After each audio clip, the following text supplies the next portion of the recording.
Did you know you can make hard-boiled eggs in the air fryer? Let's see how easy this could really be, shall we?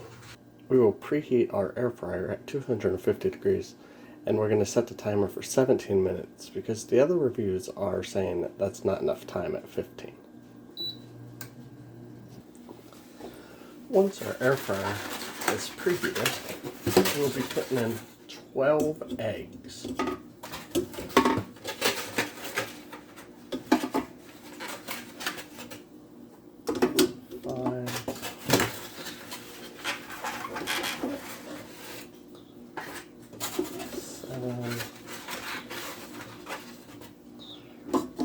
9,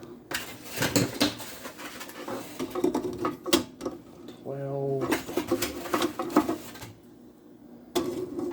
That's right there. Alright. Now we will get our ice bath ready.